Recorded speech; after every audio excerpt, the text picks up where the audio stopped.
네, 뉴욕의 상황들이 뭐 시시각각 궁금해집니다. 이항영의 뉴욕 연속을 이항영 전문위원 연결해서 말씀 듣겠습니다. 위원님 나와 계시죠?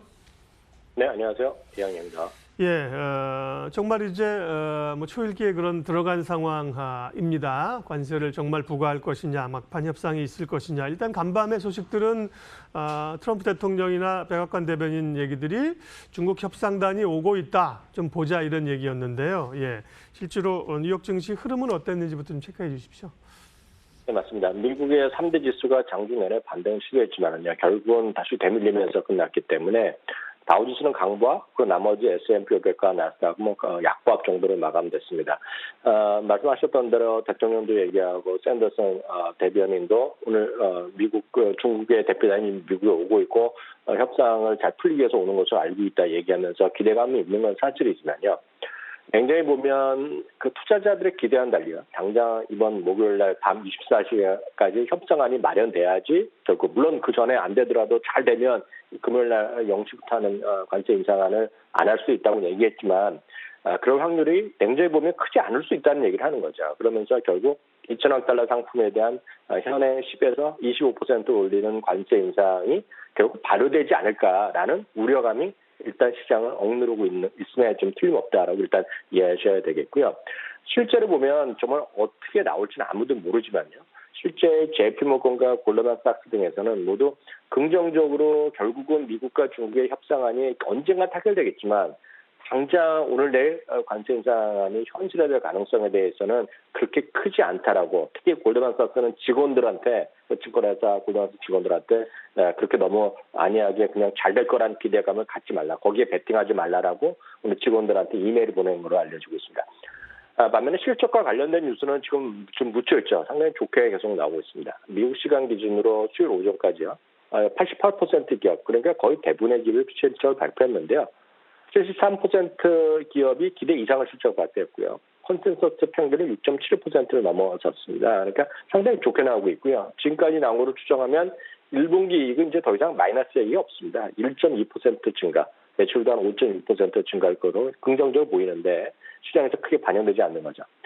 사실 오늘 보면 딱 한 군데 기업이 관심 모았습니다. 디즈니가 장 마감에 실적 발표했는데요. 매출과 이익 모두 기대 이상 실적 발표했고요. 정규장에 이어서 시간에도 주가가 좀 강보합 이상으로 올라가고 있습니다. 한편 이제 이번 주 금요일 날 한국 시간으로 금요일 밤이 되겠는데요. 드디어 이제 우버가 상장합니다. 우버는 실제로 보면 알리바바가 상장한 이후에 최대의 물건으로 일단 기대되고 있는데요. 이번에 예상할 때 추진했던 그 가격의 평균 가격 이하가 나올 가능성이 커 보입니다. 그러다 보니 당연히 먼저 상장한 리프트가 재미없는 흐름, 특히 어제 처음으로 실적을 발표했는데 리프트가 예상보다 2배 넘는 적자를 발표했거든요. 그러다 보니 리프트는 상장 이후 최저가, 특히 오늘 주가가 10%나 떨어지는 아픔을 보였습니다. 예. 그러게요. 리프트가 좀 헤매니까 이제 우버가 상장해야 되는데 우버가 좀 걱정입니다. 좋은 대접을 못 받아서 사실은 1등인데. 미중 무역 협상 얘기를 좀 더 하겠습니다. 어쨌든 지금 뉴욕 동부 기준으로 한다고 하면 이제 하루 정도 조금 더 24시간 좀 더 남은 상황인데 글쎄요. 말씀하신 것처럼 이제 관세 올리는 거에 좀 대비하라는 얘기도 있다는 얘기인데 조금 더 전문가들 얘기 좀 관련된 얘기 좀 종합해 주세요. 좀 더 해드릴까요? 실제로 JP모건의 제이미 다이먼 회장, 그리고 골드만삭스의 데이비 코스텐 수석 투자 전략가가 비슷한 톤으로 오늘 발표를 했는데요. 앞서 말씀드렸다시피 하루 이틀 새에 이 모든 난제가 풀리긴 쉽지 않다. 그렇기 때문에 시장에 좀 대비하라는 얘기하고 있는데, 그렇다고 해서 크게 밀리기보다는 S&P 500 기준으로 보면 한 2,850 정도에 지지되지 않을까라는 또 기대감이 있습니다. 오늘은 특히 골드만삭스의 분석이 흥미로워서 설명드리겠는데요. 이런 관세 인상을 분명히 될 거라는 것에 일단 대비한다는 쪽에서 말씀드리면, 소위 상품을 사고 파는, 즉 예를 들어서 그게 하드웨어 제품이 됐건 뭐가 됐건 간에 상품 매출하는 기업보다는 소위 서비스 쪽에 주력하는 기업에 우리는 주목해야 될 시기가 왔다는 거죠. 서비스 기업이라는 건 이런 거죠. 무역 정책의 변수가 상당히 적고요. 미국 내 비중이 상대적으로 미국 내 매출 비중이 큰 것이 되겠습니다. 구체적으로는 소프트웨어라든가 미디어, 그리고 엔터, 그리고 은행주 이런 것들이 전통적인 우리가 서비스 기업이라고 되고 있고, 인터넷 관련된 쇼핑하는 아마존도 마찬가지가 되겠는데요. 작년에 이래요. 작년부터 서비스 기업과 소위 상품 판매, 그러니까 서비스랑 구드스라고 얘기하는데 이것의 상대 강도를 조사한 거로 오늘 골드만삭스에서 표시해놨는데요. 이게 흥미롭습니다.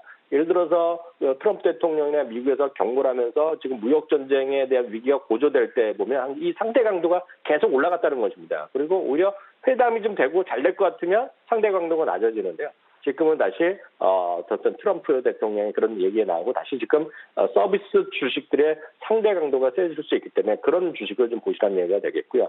그런 주식으로는 어제도 잠깐 말씀드렸다시피 대표적인 것이 페이스북 그리고 아마존, 구글 이런 것들을 지금 탑픽으로 제시하고 있고요. 그밖에 비자라든가 그리고 디즈니, 마스터카드, 유나이티드 헬스그룹 등을 대표적으로 하고 있기 때문에 아마 우리나라에서도 지금 만약 이런 일이 벌어지면 오히려 미국과 그런 나 중국이랑 좀 관련성이 좀 상당히 적은 것들 당연히 우리나라 유틸리티나라든가 이런 좀 상당히 소프트웨어적인 것들에 좀 관심이 늘어날 수 있는 그런 것도 우리가 좀 유추해서 해석해 볼 수도 있겠네요.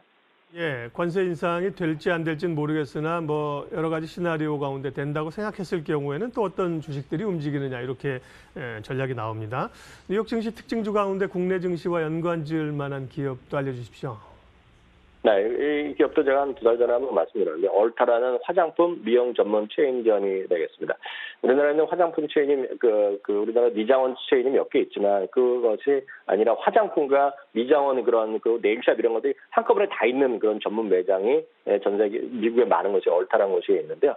여전히 이건 단순한 거죠. 고용이 시장이 좋고 소득 증가하면서 당연히 소비 심리가 개선되는 것이 지속되면서 역시 이 회사 주가도 계속 고공행진을 하고 있는 모습이 되겠는데요.